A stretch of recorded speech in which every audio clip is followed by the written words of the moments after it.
What's going on, gamers? It's a very big man here again, and I got well, not really part one, I guess, but a quest for the Killstreakless EMP. This one's going to be, I think, labeled OMG or something like that. I don't know exactly what I'm going to label it as, but it's on rundown. I'm going to be using my sniper. Got the 50 cal with FMJ. I'm going to be doing the spawn sniper here in a second once the game starts. I think I get like 1 or 2 people. I don't remember exactly, but if you don't know the spawn snipe, it's this right here. You hide behind this tree. Oh, I do get the first guy. Yeah, awesome. And there's the spawn snipe. The other side, you know, obviously on the other side of that truck usually. But I don't know exactly. There's a lot of spawn snipes and stuff like that. On high rise, you know, people usually do the kitty corner cross shots. What I usually do on rundown for the spawn snipe is I will run to the middle, and especially if I'm on the start on the Rangers side, is I'll run to the middle, hide behind that little filing cabinet or whatever it is right there in the middle, and shoot straight across at that little hallway that they have to run down. And you can usually get 1 or 2 people there. Just a second. God damn. I think I've been smoking too much. Sorry, but I was gonna. Okay, let's talk about the different. I'm losing my mind here. The difference between the 50 cal and the intervention. I get a lot. I found I like the intervention a little bit better. Not because it's bolt action or anything like that, but because the accuracy, even though the accuracy difference is minimal between the two, I find that there's actually quite a difference, and mainly because I get a lot of hit markers with the 50 cal. I've gotten a lot more hit markers with 50 cal than the intervention.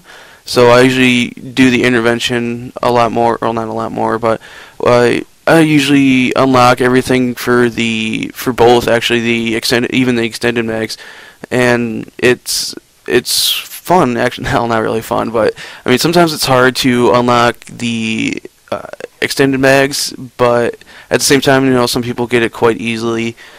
Since I don't quickscope, I probably don't get it as often as most other people, but you know, it's a personal preference thing, I guess. I don't know. I've always liked the intervention a little bit better than the 50 cal, but you know, actually one time I was working on unlocking the thermal and the heartbeat sensor for the 50 cal, and I was using bling, so I had the ACOG and the silencer on it at the same time, and then I was also using cold-blooded.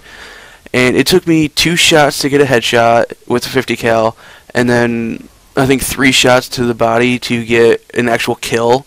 And I could not believe that, because I was playing and like there's like 2 guys there, and I had to shoot almost my whole clip into both of them. Or yeah, I had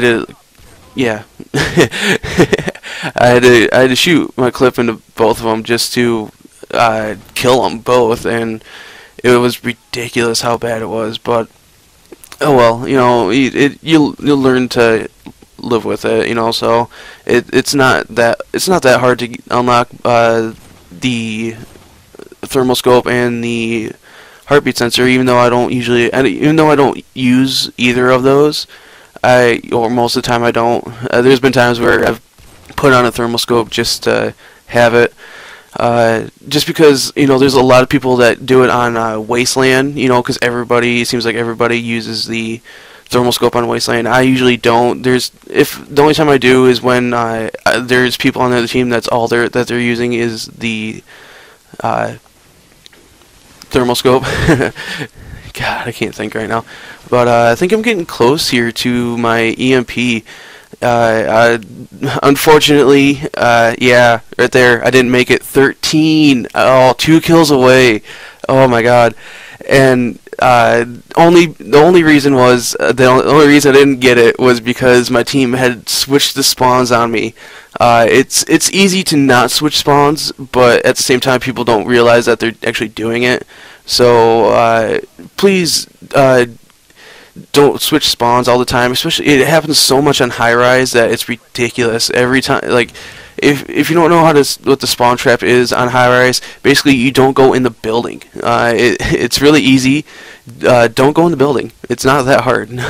If you don't go in the building, it's a lot easier to keep them spawn trapped in there, and to that way, you know, people can get better streaks and all that stuff. Like, you know, I see people get nukes all the time on that and other things. And I had gotten it's somewhat of a Killstreakless EMP on there before. I wasn't recording, but I was also using Harriers, but my Harriers didn't get me a kill, and my kill streaks for that game were actually 7, 15, 25, just to see if I could do it.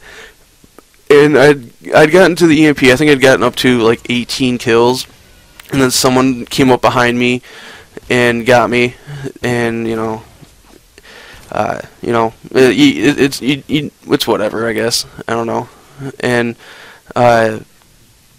but I had gotten a Killstreakless EMP, I think like 1 or 2 games after this, but there was 2 things. One, I wasn't recording. Number 2, I was using what was it? One-man army danger close tubes with the FAL, and I'm not going to show a gameplay of me using that. I was just doing it to try and unlock the shotgun for it, which I never use anyways. And you see me right here failing to do some quick scopes. The audio is probably going to lag a little bit, so you'll probably be hearing that as I'm shooting at some guys or something. I don't know.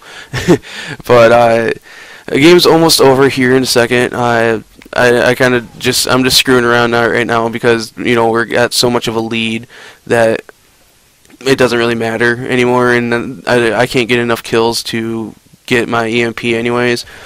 But I'm always trying to get this for you guys.